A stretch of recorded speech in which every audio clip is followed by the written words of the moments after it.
Yeah, you have to get the transcript. Oh, got it. Yeah, you can put it right there. Oh,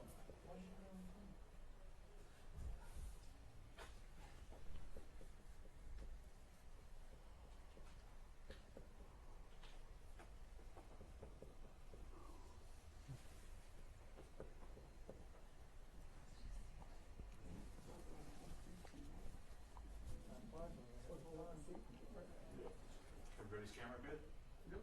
I'm good. Okay. You guys good? Sound good? TV ready? Yeah, can you get mic check for Check, Chief? check, mic check. Good. I'm good. Good, me. You good?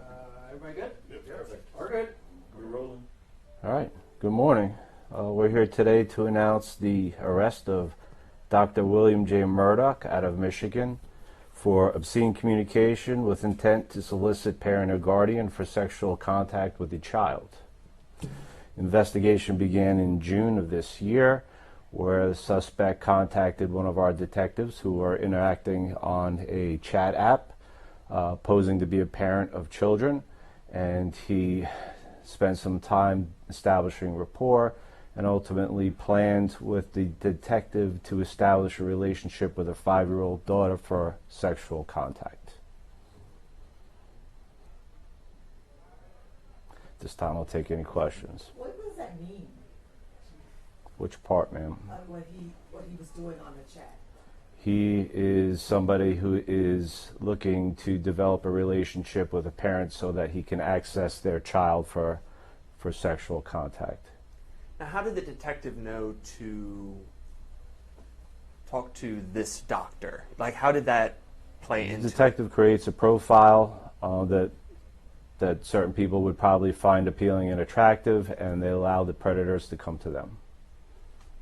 Was he offering like money in exchange? Was it, I mean, it was... No, it was just posing to develop a relationship with the mother in order to access the child. There was no discussion about exchange of money. Chief, did this happen? I mean, I'm naive to this. Does this actually happen in our world, that someone would actually try and get a mother to give them their child? Unfortunately, it's quite prevalent. The internet's a dark and dangerous place, and it allows people with bad intentions a avenue to communicate with people across not only the country but the whole world. But I mean, for a parent to participate, is that? It does happen. It does happen. We've seen it before. I'm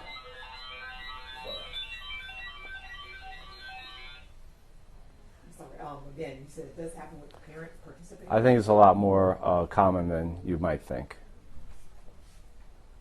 And Chief, I mean, just initial reaction when we first heard about this story, I mean, it's just disgusting. What was your initial reaction, and just like, you know, your department's reaction to something like this? Well, we have a unit that does this full time. This is what we focus on. And, you know, our scope is really trying to protect the children in our community. In this case, the suspect is coming from out of state, so we involved Homeland Security with this as well as the Marshal Service. And, you know, it's very concerning, but we know that it's very prevalent. We know that there's a lot of people out there with these deviant interests that prey on children, and we provide as much effort into it as we possibly can. But, you know, I'm afraid we're just scratching the surface on what's going on out there. And he was a family medicine doctor. Would that mean he'd be working with kids? Yeah, absolutely. Do you think there can be other victims? To our knowledge, based on the information in this case, he has been stating that he has not yet crossed that line, and he was looking for the right situation. So to our knowledge, there aren't any other victims, but you guys are going to put this information out, this individual. Who knows what might develop. So the investigation continues. Well, it's complete to the point where we have made an arrest. He is in custody. He's going to be transported from Michigan to Florida, and at that point he will make his appearance and have a bail. And, you know, so our investigation here is done, but if other victims are identified as a result of the information getting out, then those would be new investigations that he'd be dealing with. What are his charges? As I stated, so obscene communication with the intent to solicit a parent or guardian for sexual contact with a child. And that's a felony. Yes, ma'am. Is there any advice you want to throw out there, for parents, anyone that is on the internet about protecting yourself from people like this? Well, the parents, right, if they have bad intentions, they're not looking to protect themselves from these things, right?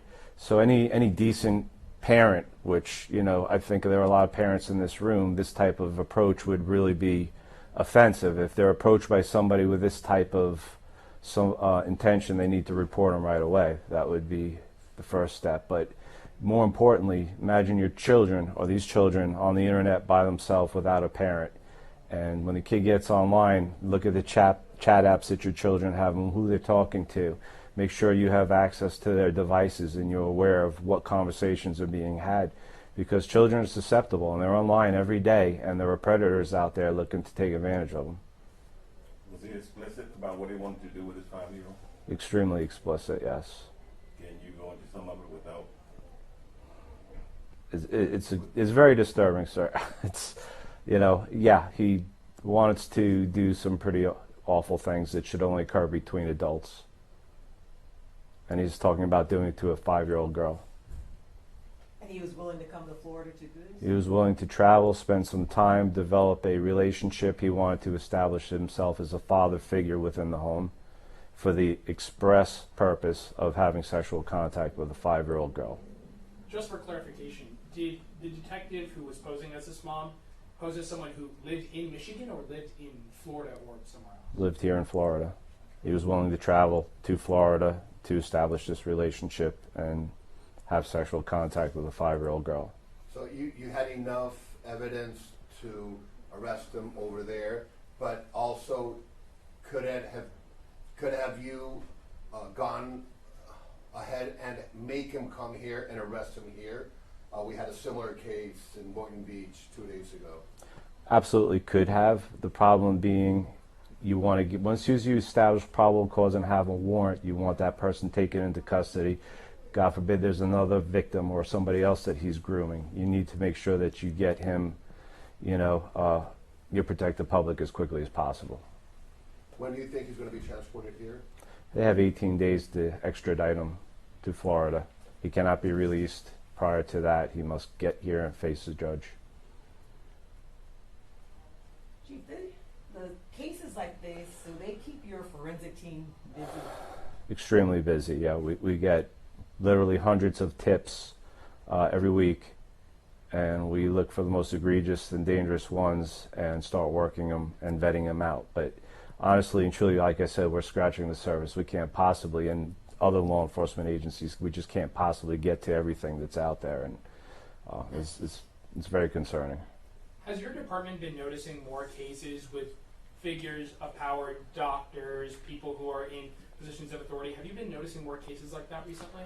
No, I mean, there are disturbed people in all walks of society, and I don't think any one or the other tends to have a higher number. I just think, it's particularly concerning in this case that you have a family practitioner, right, a doctor who has access to children as a matter of practice, to have this mindset. It's quite frightening. Was this case an incident where it was a tip, or your team saw something that wasn't right and kept going after it? No, this was, again, our undercover was in this chat, and this individual approached our undercover detective. Is he married? Have kids? I believe he's divorced, and he states he has no children. Any prior crimes of this doctor? Any? No, we're not aware of any prior crimes, no convictions. I don't, if there were any investigations or not, but being that he's a practicing physician within a hospital organization, I'm going to suspect that probably not. Good. Good? Thank you. All right. Thank you, folks. Shooting.